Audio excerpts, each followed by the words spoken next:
మీరు అనుకున్నారు పర్వాలేదు బాగా చేస్తాడని. ఇప్పుడేమైంది? పిడి గుద్దులు గుర్తునే ఉన్నాడు. అవునా కాదా? బాధుడే బాధుడు ఆగిందా? ఆగుతుందా? కరెంటు ఛార్జీలు పెరిగాయా లేదా? మామూలుగా పెరిగాయా? ఎక్కువ పెరిగాయా లేదా? ఒకప్పుడు తెలుగుదేశం పార్టీలు ఇంత పెరిగాయా? కరెంట్ ఎప్పుడన్నా పోయిందా? కరెంటు పోతుంది, కరెంటు కోతలు, కానీ బిల్లు మాత్రం పెరుగుతుంది. ఏప్రిల్ బిల్లుకి మే బిల్లుకి రెండింతలు అయిందా లేదా? అయిందంటే చేతుల పైకి ఎత్తండి. రెండింతలు బిల్లు వేశాడు. ఏమనాలి ఈ ముఖ్యమంత్రిని? అంటే నువ్వేం చేసినా మేము సహిస్తామనుకుంటున్నారు.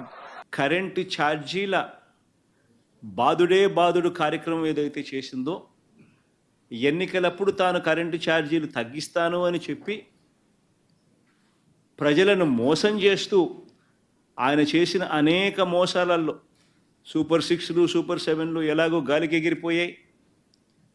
ఆ కార్యక్రమం అనేది గాలికి ఎగిరిపోయి ఈ బాదుడు కార్యక్రమం చంద్రబాబు నాయుడు గారు తీసుకొచ్చిన ఈ నేపథ్యంలో కరెంటు ఛార్జీలు తగ్గకపోగా కరెంటు ఛార్జీలు బాదుడే బాదుడు పేరుతో పెంచిన నేపథ్యంలో ప్రజల తరపున పెంచిన ఈ కరెంటు ఛార్జీలను తగ్గించమని చెప్పి పెంచబోయే ఈ కరెంటు ఛార్జీలను జనవరి మాసంలో ఇంకా ఫర్దర్గా పెంచబోయే ఈ కరెంటు ఛార్జీలను ఇంకా ఫర్దర్గా తగ్గించమని చెబుతూ ఇప్పటికే 6,000 కోట్ల రూపాయలకు సంబంధించిన బాదుడు ఆల్రెడీ కరెంటు బిల్స్లో ఇప్పటికే రిఫ్లెక్ట్ అవుతూ ఉంది. మరో 9,000 కోట్ల రూపాయలకు సంబంధించిన బాదుడు ఈ నెల కరెంటు బిల్స్లో, అంటే రేపు నెల వచ్చే కరెంటు బిల్స్లో అది కూడా రిఫ్లెక్ట్ కాబోతూ ఉంది. సో 15,000 కోట్ల రూపాయలు ఏదైతే చంద్రబాబు నాయుడు కరెంటు బిల్లులు ఏదైతే పెంచే కార్యక్రమం చేశాడో, ఆ పెంచిన కరెంటు ఛార్జీలను వెనక్కి తీసుకోమని చెప్పి గట్టిగా డిమాండ్ చేస్తూ డిసెంబర్ 27వ తారీఖున ప్రతి జిల్లా హెడ్ క్వార్టర్స్లోనూ ఎలక్ట్రిసిటీ ఎస్సీ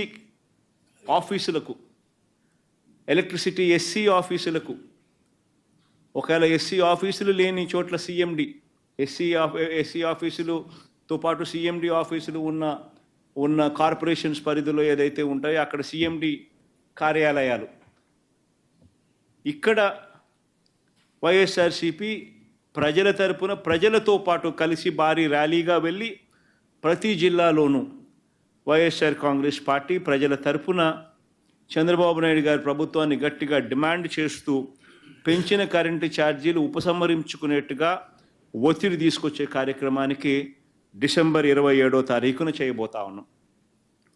అదే మాదిరిగా జనవరి 3వ తారీఖున కలెక్టర్ల కార్యాలయాలను మళ్ళీ ఫీజు రీయింబర్స్మెంట్ విషయంగా పిల్లలకు సహాయం అందించాల్సిన పూర్తి ఫీజు రీయింబర్స్మెంటు, వసతి దీవెన, విద్యా దీవెన, వసతి దీవెన ఈ రెండింటికి సంబంధించిన బకాయిలు 3,900 కోట్ల రూపాయలు ఏదైతే ఉన్నాయో చంద్రబాబు నాయుడు గారి ప్రభుత్వం ఏర్పడిన తర్వాత పూర్తిగా పిల్లలకు ఫీజులు కట్టకుండా బకాయిలుగా పెట్టిన నేపథ్యం. జనవరి, ఫిబ్రవరి, మార్చికి సంబంధించిన ఫీజులు ఏప్రిల్లో వెరిఫై చేసి మామూలుగా మే మాసంలో ఇవ్వాలి. చంద్రబాబు నాయుడు గారి ఎన్నిక మే 13వ తారీఖున జరిగింది. జూన్లో ఆయన ప్రమాణ స్వీకారం చేశాడు. జూన్లో వచ్చిన వెంటనే ఆ ఫీజు రీయింబర్స్మెంట్ ఇవ్వాల్సింది.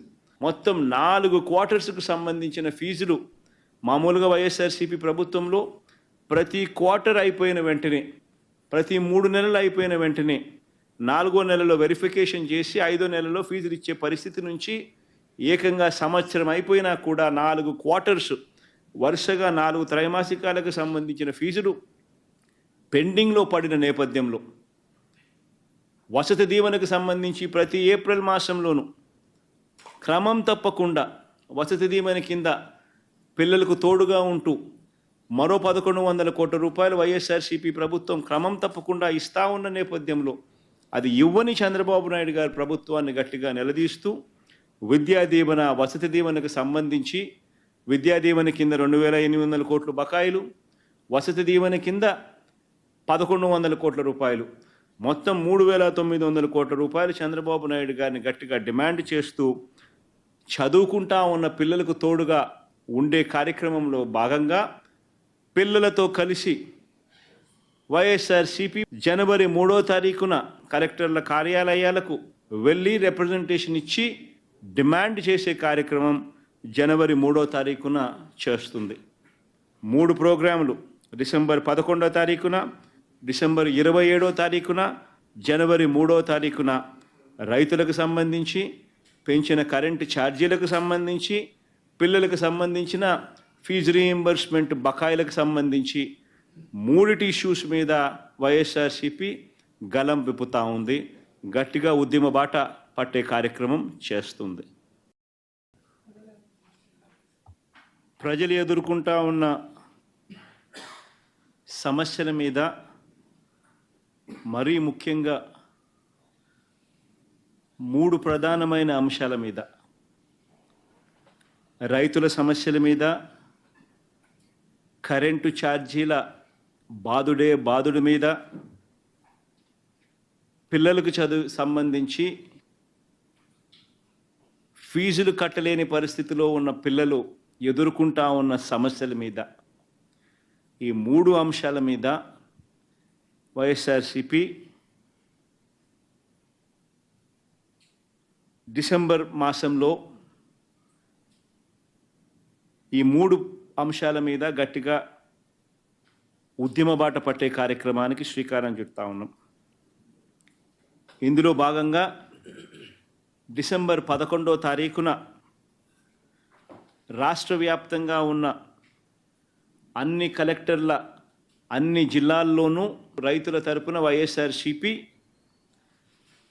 రైతులకు సంబంధించిన ప్రధానమైన అంశాలు, ధాన్యం సేకరణలో రైతన్నలకు జరుగుతూ ఉన్న అన్యాయాన్ని ప్రశ్నిస్తూ, ధాన్యం సేకరణలో కనీస పెట్టుబడి ధర ఖచ్చితంగా ప్రభుత్వం వైపు నుంచి వచ్చేట్టుగా ఒత్తిడి తీసుకొచ్చే దాంట్లో భాగంగా కనీస మద్దతు ధర రైతులకు ఖచ్చితంగా వచ్చేట్టుగా చేస్తూ, రైతులకు సంబంధించిన ఆ ప్రస్తావనతో పాటు పెట్టుబడి సహాయం కింద 20,000 రూపాయలు ఏదైతే రైతులకు ఇస్తామని చెప్పారో ఆ 20,000 రూపాయలకు సంబంధించి పెట్టుబడి సహాయం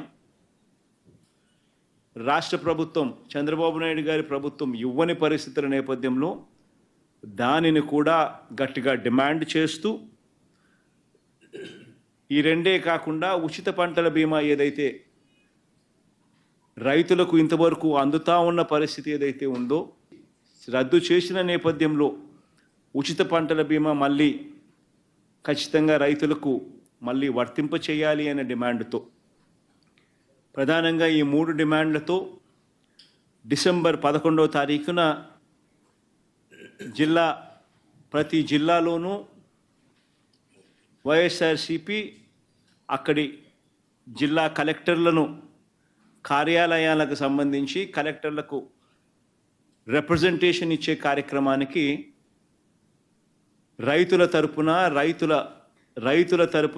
రైతులందరితో కలిసి ర్యాలీగా వెళ్ళి కలెక్టర్లకు